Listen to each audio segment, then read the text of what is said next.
دا ملګری عبدالولي الفت اوس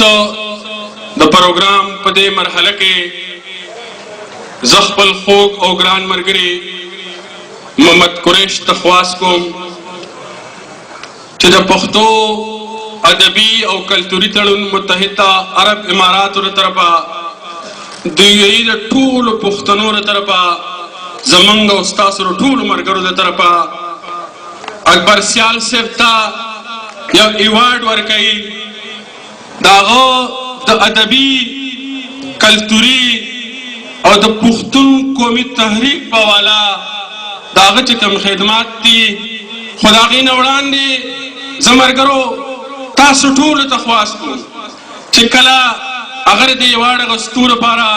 ودرېږي نو موږ ټول به ورسره ودرېږو ځکه چې دا ایوارډ یوازې د محمد قریش له طرفه یا د پښتو ادبي او کلتوري تړون متحده عرب اماراتو له طرفه نه دی بلکې دا د یوې د ټولو پښتنو له طرفه موږ هغه له پیرزوینه ورکوو نو زه خپل خوږ او ګران ملګري محمد قریش له بلنه ورکوم چې راشي ایوارډ راوالي او ښاغلي اکبر سیال صاحب له بلنه ورکوم او تاسو ټولو ملګرو ته خواست کوم چې ودرېږئ او زبردست تاڼې ورته ووایي چې د پښتو او پښتنو دشمنان یې که په اسلام آباد کې دي او که په امریکا کې دي چې واوري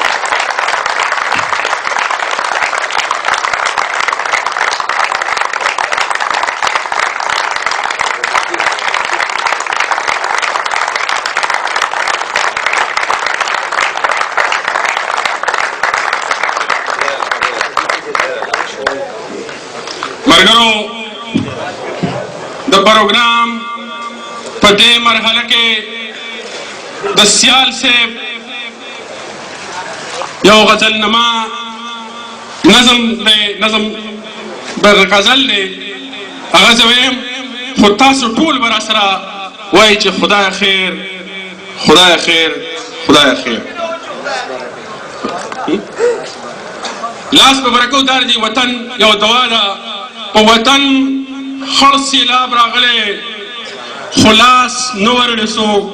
خدای خیر خدای خیر خلک په خټو کې ډوبېږي خدای خیر خدای خیر خدای خیر تاسو ټول به راسره وایئ د دې جنت جنت وطن سپین او سپېڅلي خلک د دې جنت جنت وطن سپین او سپېڅلي خلک د سور دوزخ په اور سوځېږي